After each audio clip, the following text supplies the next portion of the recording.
ভারতের উগ্র হিন্দুত্ববাদী রাজনীতির আগ্রাসনে আরও একটি মুসলিম ঐতিহ্যবাহী স্থান হাতছাড়া হল।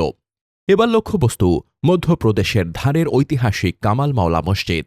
মধ্যপ্রদেশের হাইকোর্ট এক বিতর্কিত রায়ে শতাব্দীর পর শতাব্দী ধরে চলে আসা এই মসজিদটিকে সরস্বতী মন্দির বা ভোজশালা হিসেবে ঘোষণা করেছে।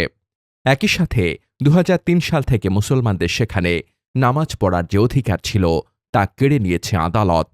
আদালতের এই তথাকথিত রায়ের ভিত্তি হিসেবে দেখানো হয়েছে ভারতীয় প্রত্নতাত্ত্বিক সর্বেক্ষণ বা এএসআই এর একটি বিতর্কিত সমীক্ষাকে।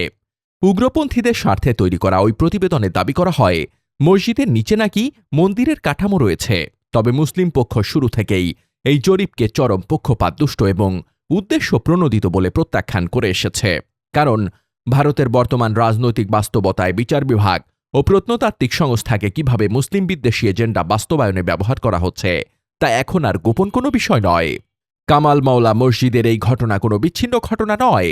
ভারতে মুসলিমদের ইতিহাস, ঐতিহ্য ও ধর্মীয় অধিকার মুছে ফেলার যে দীর্ঘমেয়াদী ব্লুপ্রিন্ট তৈরি হয়েছে, এটি তারই অংশ। ১৯৯২ সালে বাবরি মসজিদ ধ্বংসের মধ্য দিয়ে হিন্দুত্ববাদের যে হিংস্র যাত্রা শুরু হয়েছিল, মোদী সরকারের আমলে তা এক ভয়ঙ্কর রূপ ধারণ করেছে। অযোধ্যার পর এখন জ্ঞানবাপী, মথুরা আর এবার মধ্যপ্রদেশের কামাল মাওলা মসজিদ একে একে মুসলিমদের পবিত্র ইবাদতগাহগুলোকে টার্গেট করা হচ্ছে। আধুনিক ভারতের উত্থান, শিল্পকলা এবং স্থাপত্যের পেছনে মুসলমানদের অবদান অনস্বীকার্য। কিন্তু বিজেপি ক্ষমতায় আসার পর থেকেই সেই গৌরবময় ইতিহাসকে সুপরিকল্পিতভাবে ধ্বংস করা হচ্ছে।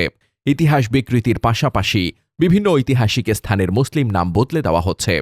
আদালত এখন কামাল মাওলা মসজিদ কেড়ে নিয়ে মুসলিমদের অন্য জায়গায় মসজিদ বানানোর জন্য জমি খুঁজতে বলছে। কিন্তু প্রশ্ন হল, শত বছরের একটি জীবন্ত ইতিহাসকে এভাবে আদালতের রায়ে কি মুছে ফেলা সম্ভব? ২০০৩ সালের চুক্তি অনুযায়ী এই চত্বরে মঙ্গলবার হিন্দুরা পূজা এবং শুক্রবার মুসলমানরা নামাজ আদায় করতেন। দীর্ঘদিনের এই ধর্মীয় সহাবস্থানকে গুড়িয়ে দিয়ে আদালত এখন পুরো অধিকার উগ্র হিন্দুদের হাতে তুলে দিল।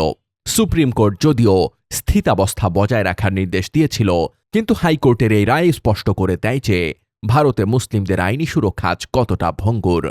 এই রায় বিশ্ববাসীর সামনে ভারতের ধর্মনিরপেক্ষতার মুখোশকে আরও একবার উন্মোচিত করল এবং প্রমাণ করল যে সেখানে মুসলিমদের ধর্মীয় স্বাধীনতা এখন চরম হুমকির মুখে।